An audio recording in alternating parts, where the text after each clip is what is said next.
the difference between the thinking of a Jīvan-muktaḥ and a normal person is, a normal person will say, if an object makes them happy, they will say this joy comes from the object, and they will then associate the joy to the partner or to the children or to their business or to their home or their health, their body, or their intellect even. That's a tricky one. Some people depend on how much they know for their sense of completion. Jeevan Mukta simply recognizes that this joy is not coming from the object, it's coming from me, it's coming from the subject. And so for that reason, a Jeevan Mukta has no motivation to pursue the object.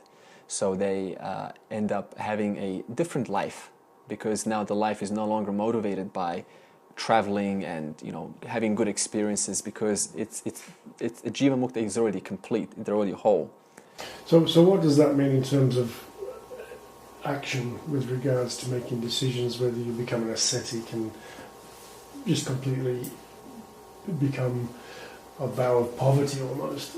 I'm just going to extremes here, of course. As opposed to the pleasure of enjoying what's created around us. I mean, the difference between buying a really nice car with all a nice paint job and good interior and feels nice to drive, compared to buying some old banger that's just holding together to be. There's no difference. Yeah, for a Jivan Mukta, there's no difference between luxury and poverty. It's just a matter of who can I now serve. It's not about the jiva, because the doer, enjoyer, is the ego, and the person is no longer identified with. And who's the person? The one with the likes and dislikes. Now those likes and dislikes do not belong to the Jivan Mukta, and they know that.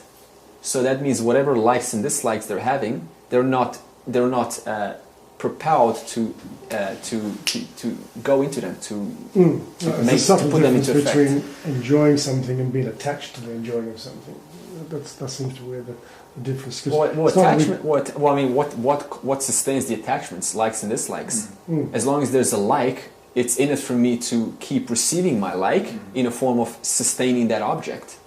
So once again, the problem is but the likes and dislikes still belong to the person. A Jivan Mukta is free of the person. So that means, as I said, there's a certain point that even if these vasanas remain and there's an identity shift, then it doesn't matter that these vasanas still continue, because they don't belong to the Jivan Mukta, they belong to the person. And what do we say? Everything is created by Ishvara. So that means your body is not yours. You didn't create your body. And your body, if you did create your body, it stands to reason you should then absolutely take care of your body and expose it to the best places and the best knowledge. But you didn't create it. So who are you feeding? You're feeding the mind, which is not yours. You're feeding what are you adding onto? You're feeding the body that is not yours. So it doesn't mean that then one shouldn't feed and shouldn't have a good life. We're just saying there's a certain the amount of necessities start to reduce. It's no longer I need this, I need that. It's not a craving. It's not a craving that you're not going to feel satisfied unless you get that object. Yeah. It's more to do with that object is here and now, and I'm enjoying it. But if it goes, I don't even notice it. Yeah. So it's got to do with the relationship with the object. Yeah. Because it feels to me like a Jivan Mukta could drive a nice car. Yeah. Justify a new car. I'm just justifying the car I drive. It's his way now. But to me, it's the relationship. It's the ability to see that it doesn't.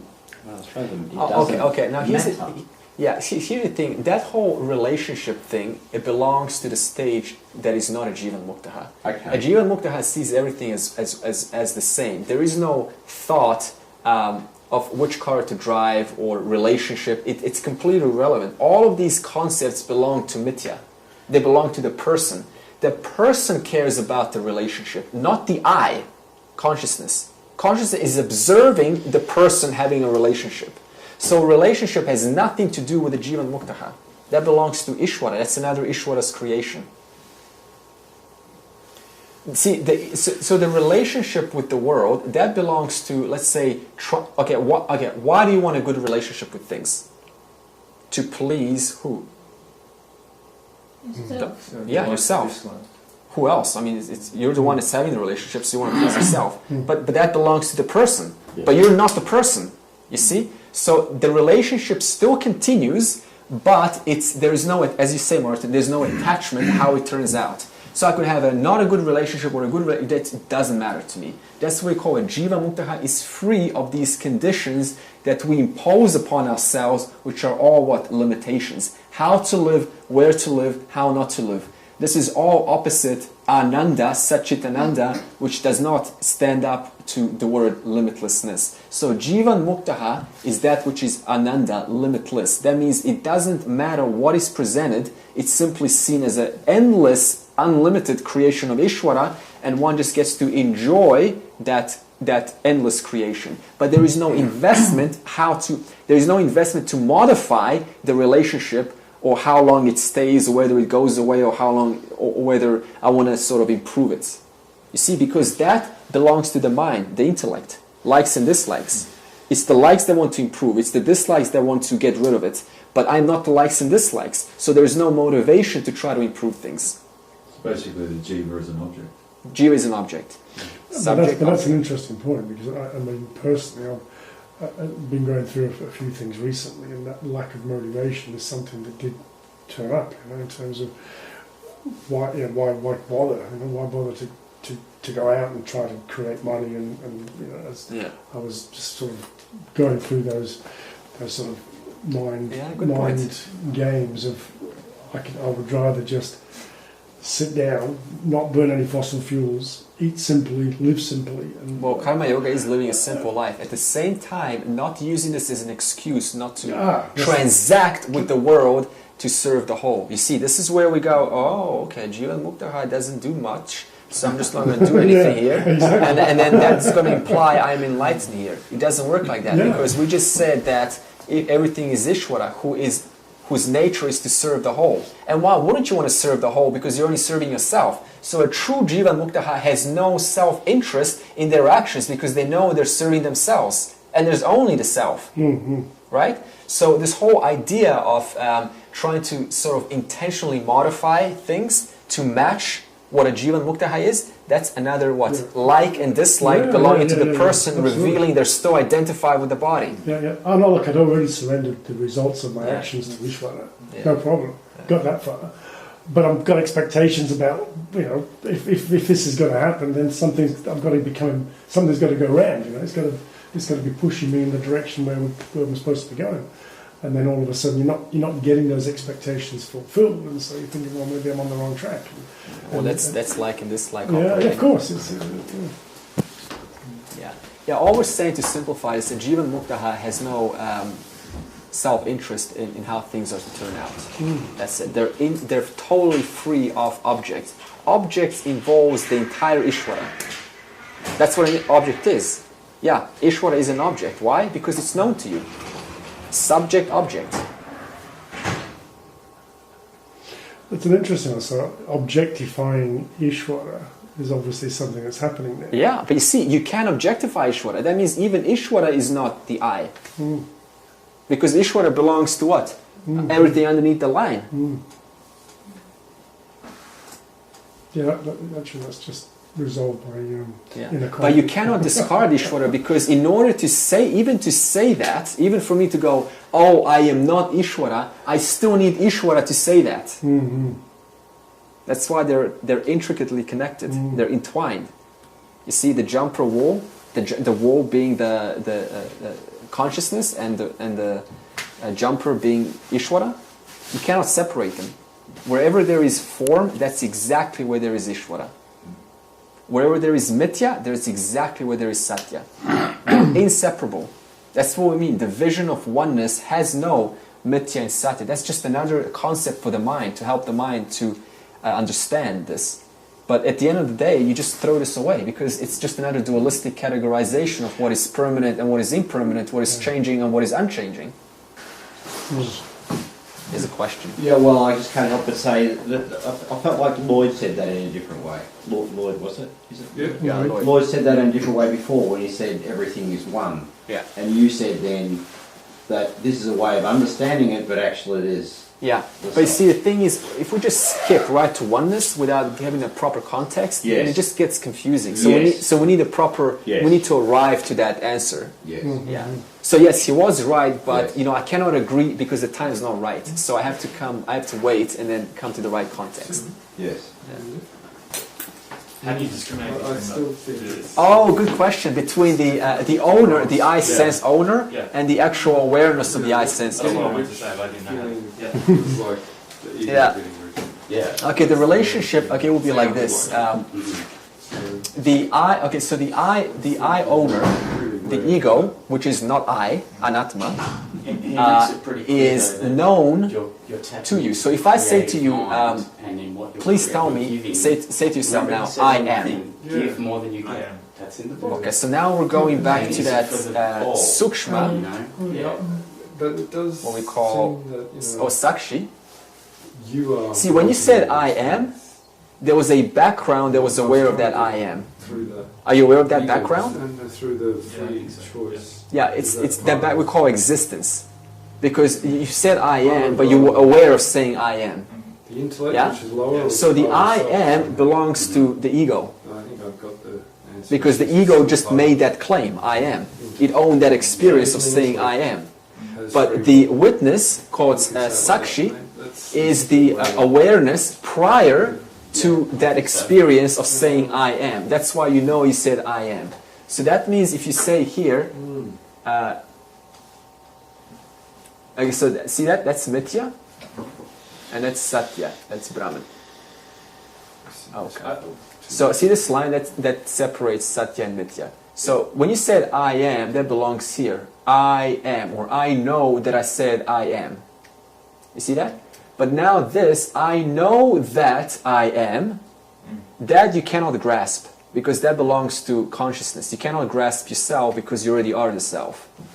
So that means no matter what you say, whatever you know about, I know that I am, I know that I exist, I know that I'm aware, I am aware, I. If you just even say I, there is that silent presence called, we call that here sakshi, which is the witness, knower, or the observer, one that lends its shine to whatever is here in these brackets. You know, it's the illuminator of your I am.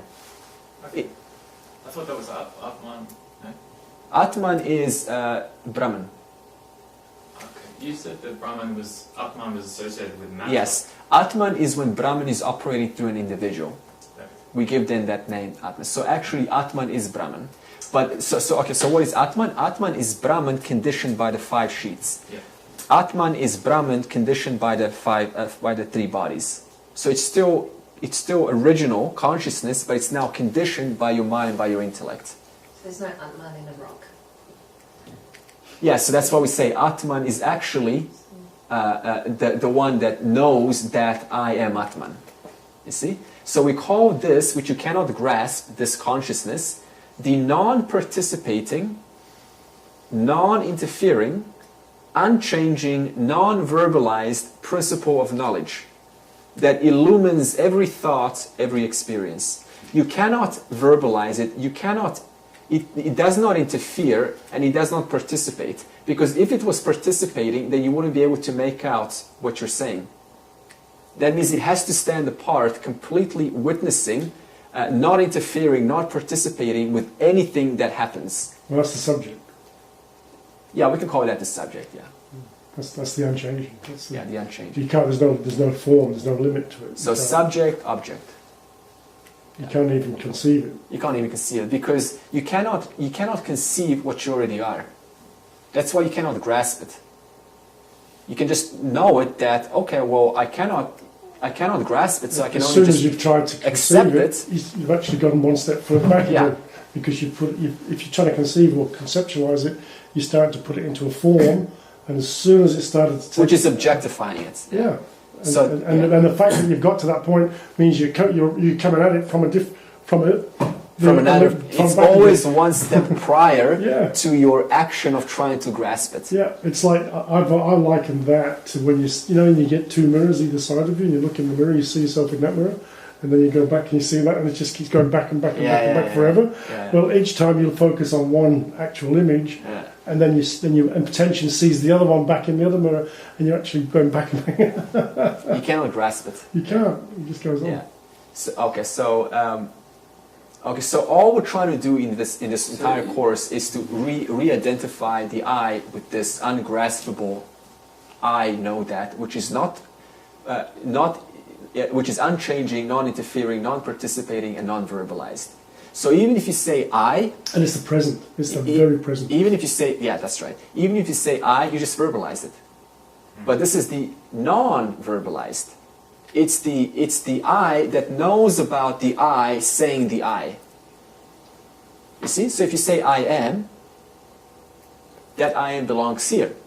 But you know you said the I am, don't you? That knower is here. I know that I know that I am. It's like you've got the thinker, sorry, you've got the thought, then you've got the thinker, and then you've got the observer of the thinker.